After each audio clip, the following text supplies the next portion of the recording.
Hello دوستو، آج ہم جانیں گے کہ کیسے پاکستان ایک اٹامک پاور بنا اور کس طرح اس نے نیوکلیر اسٹیٹس کا اعلان کیا اور آخر اسے کیوں اس کا اعلان کرنا پڑا۔ ہم اس کی ہسٹری کو مکمل جانیں گے، تو آئیے شروع کرتے ہیں۔ دوستو، جب ورلڈ وار 2 1946 میں ختم ہوئی تو سب کنٹریز نے اپنی آرمی، ویپنز اور نیوکلیر پلانز کو بہت زیادہ ترقی دینا شروع کر دی تاکہ وہ اپنے آپ کو مضبوط سے مضبوط تر کر سکیں اور ان فیوچر دشمن کو دھول چٹا سکیں۔ تو دوستو، اسی ترقی کی بھاگم دوڑ میں انڈیا بھی شامل ہو گیا اور یہ 1944 کا وقت تھا جب ایک Indian physicist Homi Jehangir Bhabha Britain دور میں ہی اٹامک فیوژن اور فیشن پر بھرپور کام کر رہا تھا اور کافی حد تک ایکسپیریمنٹس بھی کر چکا تھا۔ اس کے بعد 1947 میں جب دونوں اسٹیٹس آزاد ہوئی تو پاکستان اور انڈیا دو الگ سے اسٹیٹس بن گئیں اور 1974 تک اس سائنٹسٹ نے انڈیا کے لیے 5 نیوکلیر بامز کریٹ کر لیے، جن میں سے ایک فیوژن اور باقی 4 فیشن بامز تھے۔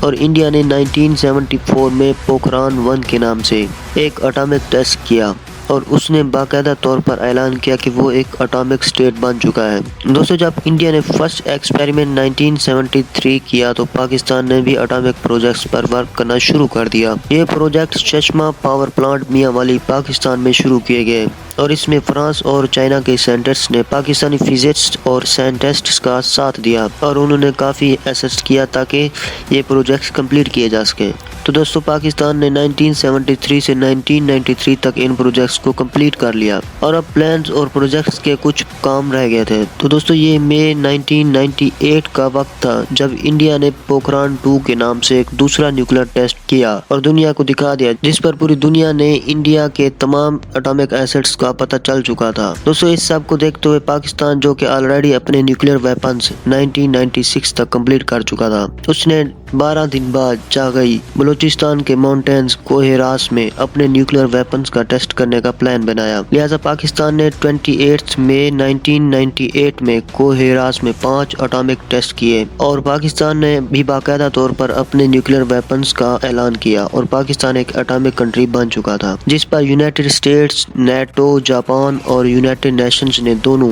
پاکستان اور انڈیا کے ان ٹیسٹ پر کنڈیم کیا اور ڈیمانڈ کی کہ وہ ان فیوچر نیوکلیر پروڈکشن میں انوالو نہیں ہوں گے۔ دوستو، پاکستان نے 2 دن بعد پھر سے بلوچستان کے ڈیزرٹ کھاران میں دوسرا نیوکلیر ٹیسٹ کیا، جسے چاگئی 2 کا نام دیا گیا۔ ان دونوں ٹیسٹ کو کرنے سے پہلے پاکستانی سائنٹسٹ، فزسٹ، سیسمولوجسٹ اور کیمسٹ کی مدد سے environment, land 3D survey, nuclear weapons کی بلاسٹ رینجز اور ایون کے بلاسٹ کے بعد ریڈیشن کی رینج کو اسٹڈی کیا اور اس کے بعد کھاران ڈیزرٹ میں نیوکلیر ٹیسٹ کیا۔ سب سے پہلے وہاں وائلڈ لائف اور بہت ہی کم ولیجرز جو کہ وہاں پر آباد تھے، ان کو دوسرے سٹیز بھیج دیا گیا تاکہ جانوروں اور انسانوں کا بہت ہی کم نقصان ہو، لیکن پھر بھی ان ٹیسٹ میں وائلڈ لائف متاثر ہوئی اور کچھ جانور مارے گئے تھے۔ دوستو، آئیے ہم اس کا بیک گراؤنڈ دیکھتے ہیں۔ ویسے تو پاکستان 1960 سے 1970 تک ان پروگرامز پر کام کر رہا تھا، لیکن ان پروجیکٹس میں کام اس وقت پراپرلی شروع کیا گیا جب 1973 میں انڈیا نے پہلا نیوکلیر ٹیسٹ مکمل کر لیا تھا اور یہ ٹیسٹ 1998 کے انڈین ٹیسٹ کے رسپانس میں ایک جوابی نیوکلیر حملہ تھا تاکہ دشمن کو بتایا جا سکے کہ ہم بھی کمزور نہیں ہیں اور پراپرلی انڈیا کو تھریٹ مل گیا تھا۔ دوستو، اس ٹیسٹ کو کرنے کے لیے سائنٹسٹ نے انتہائی ہاٹ اور ڈرائی ویدر سجیسٹ کیا تاکہ ریڈیشن کم سے کم پھیل سکیں اور بہت ہی کم فاصلے تک یہ جا سکیں اور نقصان کم سے کم ہو۔ تو دوستو، ان ٹیسٹس کے بعد دنیا کے بہت سارے ری ایکشنز دیکھنے کو ملے۔ دوستو، حماس فلسطین نے پاکستانی ٹیسٹ کو سراہا اور انہوں نے کہا کہ کیونکہ پاکستان نے اپنے آپ کو ڈیفینڈ کرنے کے لیے یہ ٹیسٹ کیا ہے،